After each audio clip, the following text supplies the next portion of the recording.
네, 오늘은 신약성경 193쪽 사도행전 4장 23절부터 37절까지 말씀 보겠습니다. 신약성경 193쪽 사도행전 4장 23절부터 37절까지입니다. 저와 여러분이 한 절씩 23절부터 37절까지 교독하겠습니다. 사도들이 노임에 그 동료에게 가서 제사장들과 장로들의 말을 다 알리니 그들이 듣고 한마음으로 하나님께 소리를 높여 이르되 대주제여 천지와 바다와 그 가운데 만물을 지은 이시여 또 주의 종 우리 조상 다윗의 입을 통하여 성령으로 말씀하시기를 어찌하여 열방이 분노하며 족속들이 허사를 경영하였는고.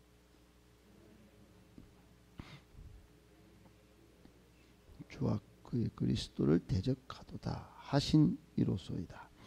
과연 헤롯과 본디오 빌라도는 이방인과 이스라엘 백성과 합세하여 하나님께서 기름 부으신 거룩한 종 예수를 거슬러 예정하신 그것을 행하려고 이 성에 모였나이다.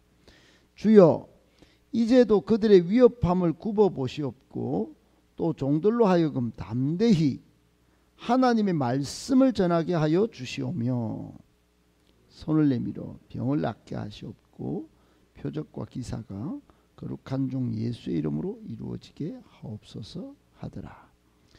빌기를 다하매 모인 곳이 진동하더니 무리가 다 성령이 충만하여 담대히 하나님의 말씀을 전하니라.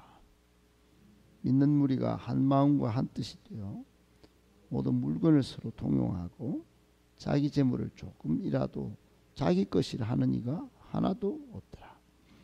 사도들이 큰 권능으로 주 예수의 부활을 증언하니 무리가 큰 은혜를 받아 그 중에 가난한 사람이 없으니 이는 밭과 집이 있는 자는 팔아 그 판 것의 값을 가져다가 사도들의 발 앞에 두매 그들이 각 사람의 필요를 따라 나누어 줌이라. 구브레에서 난 레위 족사 이름 요셉이라. 사도들이 일컬어 바나바라. 번역하면 위로의 아들이라 하니. 같이 읽겠습니다. 그가 밭이 있음에 팔아 그 값을 가지고 사도들의 발 앞에 두니라. 아멘. 할렐루야. 반갑습니다. 오늘 본문의 말씀은 초대교회 역사 가운데 아마 가장 우리를 가슴 뛰게 하고 흥분되게 하고 과연 이게 가능했나 싶을 정도의 놀라운 믿음의 공동체가 생겨나는 그 장면을 정말로 세밀하게 또 선명하게 보여주는 장면이라 하지 않을 수 없습니다. 이 본문을 통하여 교회가 없는 곳에 이런 류의 교회를 세우려고 하는 사람들이 일어났고 이 본문 속에 일어난 일들을 가슴에 품고 소수의 사람들이 뜨겁게 캠퍼스든지 직장이든지 또 선교단체든지 일어나서 온 세계 곳곳에 새로운 선교단체가 또 새로운 삶의 터전 속에 교회가 생겨나서 오늘날 이런 교회를 형성하게 되었다 하는 것을 보면 오늘 본문이 얼마나 큰 역사를 일으킨 해당하는 본문인지 모릅니다. 너무 중요한 본문을 다 꼼꼼히 살펴야 되지만 그래도 세 가지로만 좀 정리하고 짧게 묵상하도록 하겠습니다. 첫 번째, 성도는 위기의 때가 닥치면 무조건 소리 높여 기도해야 합니다. 여러분, 위기가 왔는데 기도의 불이 꺼졌다. 이건 심각한 더 중증 위기 상황을 초래합니다. 어제도 우리가 집회 마지막에 들었던 말씀이 이분이 이스라엘에서 선교하시고 또 온 세계 다니시면서 청년들을 동원하시는 목사님이신데 지금은 서울의 홍대에서 사역을 합니다. 홍대 하면 청년들이 많은 곳이 우리나라에서 제일 많이 있는데 그냥 기본이 술 먹고 담배 피고 이 정도가 아니라 기본이 마약이고 기본이 여성 남성이 어울려 클럽을 다니는 게 아니고 기본이 동성애고 거기서 완전 음란한 방탕한 일이 눈앞에 벌어지는 곳이다 했습니다. 거기에 교회가 없는 것이 아닙니다. 교회가 있지만은 그런 청년들 속에 있는 교회도 주중에 불이 다 꺼져 있답니다. 청년들이 젊은이들이 교회 나올리 만무하고 복음 전하면 절대 안 갑니다.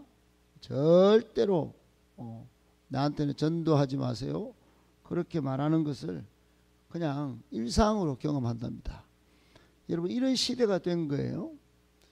그러면서 어제 그분이 무릎을 꿇고 울면서 한 40-50분 기도하는 것을 봤습니다. 여러분 한국 교회를 생각하면 한 30년 전쯤에는 저도 그런 경험이 있지만 시내 한복판에 제가 울면서 기도하고 있으면 무슨 일인지 청년들이 관심을 가지고 저한테 오는 걸 그걸 기점으로 복음 전해서 지금 사모가 되고 목사가 된 경우도 있습니다.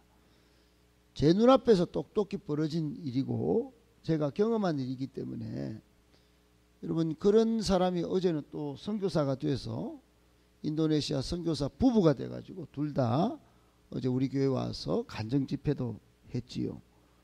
여러분 위기의 때가 되면 그때는 우리가 기도했습니다. 무조건 교회 와서 기도하고 능력받아서 복음 전하고 더 큰 기적을 이루어냈습니다. 그런데 요즘은 교회 불 다 꺼져 있습니다. 코로나로 참 어려운데도 기도하지 않습니다. 여러분 초대교회 때 제자들이 3,000명을 하루 만에 설교하고 회심하는 역사가 일어나니까 이 사내들인 공의회라고 유대 율법 종교 기관인 이곳에서 불러서 너거 그러지 마 그러면 죽인뒤 위협을 해서 이제는 석방을 해 주었습니다. 23절에 베드로와 요한이 석방이 되자마자 그 정도 하면 굉장히 겁먹는 일입니다. 우리나라 대법원에서 너거 그러면 다시 잡아서 2배로 감옥살이 하든지 아니면 사형감이야 이러면요 여러분 죄지면 안 됩니다. 그러면 조용히 낙향해서 조용히 지내든지 아니면 여행을 다니면서 휴식을 취하든지 그래야 됩니다. 그런데 이 사람들이 집으로 안 가고 여행도 안 가고 오히려 오늘 동료에게 갔다 그랬습니다. 그 동료가 누구겠습니까? 사도행전 2장에 나오는 마가의 다락방에 있었던 120명 그 사람들 있죠. 믿음의 식구들입니다. 오늘 우리와 같이 이 새벽 동지들이에요.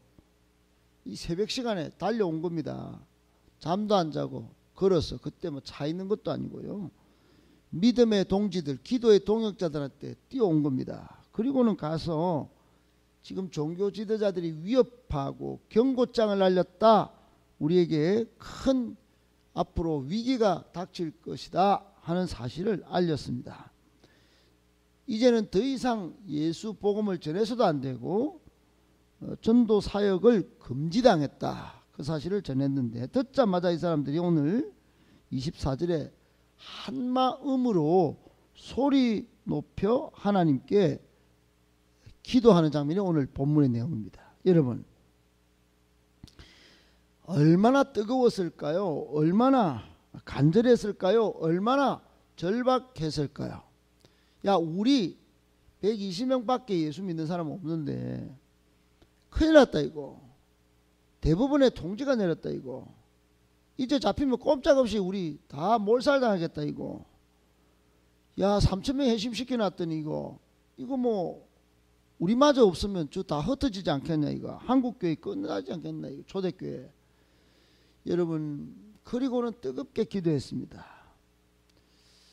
초대교회 신자들은 이렇게 교회 전체 위기가 닥칠 때 무조건 소리 높여 기도했습니다. 사랑하는 여러분, 주일날 오전 예배 때 제가 통계 자료를 보여드렸습니다. 위기가 닥쳤습니다. 돈도 벌어야죠. 바쁜 일도 해결해야죠. 근데요, 한국교회 사라지면 어떻게 될까요? 여러분 각 교회마다 10년 뒤 20년 뒤에 60% 70% 어른 성도가 사라진답니다. 그런데도 그 교회 붙잡고 있습니다. 젊은이들 살릴 마음이 없어요. 안 온다고 걱정을 하고 있는데 그 어른 붙잡고 그 있습니다. 여러분 재정 붙잡고 그렇게 있습니다. 여러분 어떻게 돼야 될까요? 이게 지금 한국교회 큰일입니다. 여러분 이때 우리가 기도해야 합니다. 이때 또 무조건 하나님 복음 전할 수 있도록 주님 복음 전할 수 있도록 도와주십시오. 이렇게 기도해야 합니다. 오늘 기도의 내용의 핵심은 우리가 담대히 하나님 말씀을 전하게 해주십시오. 위기 없애달라 이게 아니었습니다. 복음 더 전할 수 있도록 도와주십시오. 이렇게 했습니다. 여러분 절박하게 기도했습니다. 우리가 지금 절박하게 기도할 때입니다. 우리가 뭐 하겠습니까? 예, 하나님이 갈릴리 촌뜨기들 우리가 뭐 하겠습니까? 똑같은 상황이었습니다. 그들을 써서 온 세계 복음화를 하나님이 이뤄내셨습니다. 꼭 기억하시고 위기의 때가 닥칠 때 소리 높여 기도할 수 있기를 예수님의 이름으로 축복합니다. 아멘. 두 번째, 우리는 고난 자체가 없어지기보다 고난을 극복할 힘을 하나님께 구해야 합니다. 여러분 보통 우리의 기도는 어떻습니까? 하나님 제 문제 이거 좀 해결시켜 주십시오. 이거 몸에 이거 빨리 병이 낫게 해주십시오. 그러면 섬기겠습니다. 그리고 돈 좀 주십시오. 그러면 일 좀 하겠습니다. 대부분 그렇습니다. 여러분 올바른 기도는 어떤 기도해야 될까요? 고난 자체가 사라지도록 기도하는 게 올바른 기도일까요? 오히려 하나님은 고난을 통해서 더 풍성한 축복을 주시는 경우가 많습니다. 여러분 하나님은 고난 속에서 사람을 더 연단해서 더 귀하게 쓰는 경우가 많아요. 그러면 고난이 사라져버리면요, 더 연단될 기회가 사라지는 거예요. 더 풍성한 축복이 사라질 수도 있습니다. 고난은 포장된 하나님의 축복의 선물이다 이런 말이 있어요. 축복의 선물이 엄청 있는데 그 고난 없으면 축복의 선물이 뿅 사라지는 겁니다.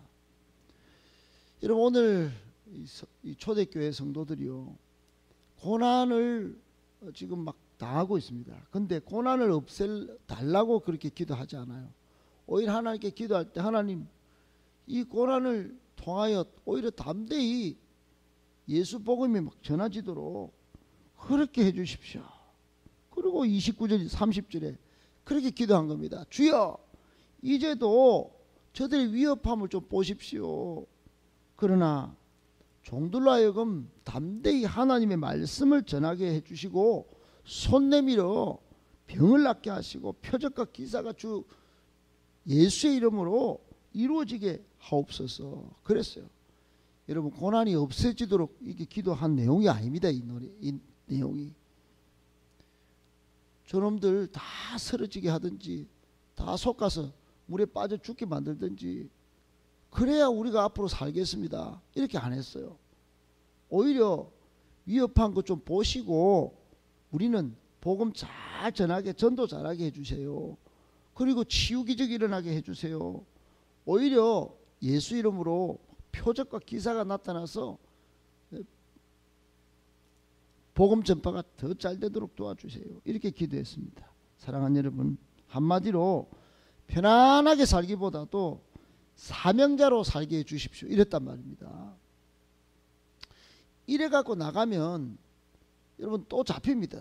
경고장 받았는데 잡혀요. 그래도 이 사람들은 하나님의 일꾼으로 사는 것이 기뻤습니다. 고난을 면하기를 기도하기보다 오히려 담대히 복음 전할 수 있도록 기도한 이 사람들, 여러분 이 사람들 때문에 오늘 우리가 예수 믿게 된 겁니다. 이 기적이 우리에게까지 온 겁니다. 그렇다면 여러분 우리도 기도를 바꿔야 합니다. 우리 문제가 있죠. 고난이 있습니다. 근데 이거 해결되면 어떡할 건데요? 여러분 이거 해결되면 매 우리가 죄를 뭐 짓고 주님 용서해 주세요, 이런 기도만 꼴랑 하겠습니까? 차라리 뭐 죄를 지은 거 일주일 동안 뭐 죄를 지은 거 하나님 앞에 기도하기보다 하나님 앞으로 정말 정직하게 더 열심히 살도록 도와주세요. 더 힘있게 복음 전하며 살도록 도와주세요. 이리 기도하는 것들이 필요하지 않을까요?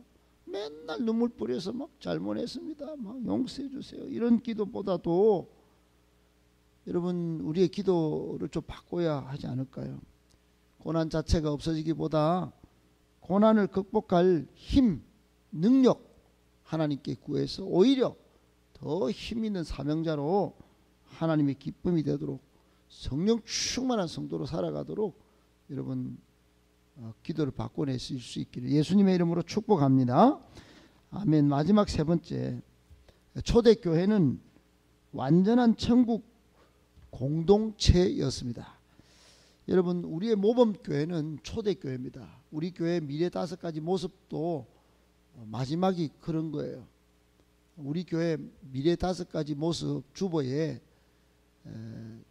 예수님이 꿈꾸신 바로 그 교회, 초대교회 같이 성령 충만하고 건강한 교회, 이게 우리 교회 마지막 미래에 담고자 하는, 본받고자 하는 5번째 교회 모습이에요. 그러면 초대교회는 어떤 교회였냐? 예, 성령 충만했습니다. 건강했어요. 얼마만큼 건강했나? 오늘 32절부터 믿는 무리가 한마음 한뜻으로 모였습니다. 모여서 한마음 한뜻, 다른 마음이 없어요. 목사와 장로가 다른 마음이 있어서 저 당에 하면 싸우고, 재직해 하면 싸우고, 권사들이 막 소리 지르서 회의 때마다 소리 지르고 그러지 않았어요. 권사들도 목사의 마음을 알고 집집마다 신방할 때 따라다니고, 권사가 그런 역할인 거예요. 기도해주고. 온 젊은이들이 우리의 젊음을 바쳐 군대도 2년 가는데 하나님 나라 군대로서 2년 동안 내가 헌신 못하겠나 막 그러고, 여러분 그것뿐만입니까? 서로 물건을 서로 통용하고 내 물건을 내끼다 말하는 사람이 없었답니다. 그러니 34절에 그 중에 가난한 사람이 있었대요, 없었대요? 가난한 사람이 없었어요. 여러분 내 물건을 내끼다 않카니 내 거 쓰세요. 당신이 필요하네요. 당신이 쓰세요. 집 문서 가져가세요. 이 자동차 쓰세요. 우리 집 식기 쓰세요. 우리 냉장고 쓰세요. 세탁기도 쓰세요. 다 그렇게 했습니다. 심지어 바나바는 집 땅 다 팔아가지고 갖고 와가지고, 여러분 밭을 다 팔아가지고 오늘 끝절에 보니까 사도들 앞에 써놨고, 목사님 내 이거 밭 이거 이제 쓸모 없어요. 이제 세금이나 더 내고 이거 복음 전하는데 쓰세요. 이거 이 집 문서 이거 이제 쓰세요. 이거 팔아가지고 복음 전하는데 쓰세요. 요렇게 했습니다. 여러분 이러니 가난한 사람도 없고 교회가 흥왕하여 일어날 수밖에요. 여러분 세상에서 몇백억 휴지 폐지 팔아가지고 대학교에 기부하는 사람들이 몇 분 있지요. 여러분 대학교를 위해서 일평생 쇠가 빠지게 번 돈을 거기에 바칩니다. 여러분 그것도 굉장히 박수 받을 만한 일이고 기억할 만한 일이에요. 그런데 우리 성도가요, 우리 잘 먹고 잘 살렸고 자녀한테 꼬작 돈 물려주려고 그런 모습은 하나님이 볼 때 통탄하지 않겠습니까? 세상 사람도 저렇게 박수 받을 짓을 하는데, 우리는 하나님 나라 생명 복음을 전하는데 돈 1푼 내놓는 게 아까워 가지고 여러분 초대교회는 완전하게 자기 것을 내 것이라 하지 않고 천국 공동체를 이룬 그런 모습을 보여줍니다. 우리 교회가 아무쪼록 이런 교회를 닮아서 성령 충만하고 건강하여 앞으로 천국을 이루고 이곳에 들어오는 사람들마다 이야, 이 모습이면 이 교회 다녀야지, 다른 교회는 모르겠다, 이 교회 여기가 행복이 있구나, 그리고 여러분 이 교회를 통하여 전부 천국 백성이 되는 놀라운 역사가 일어나는 그런 은혜가 있기를 예수님의 이름으로 축복합니다.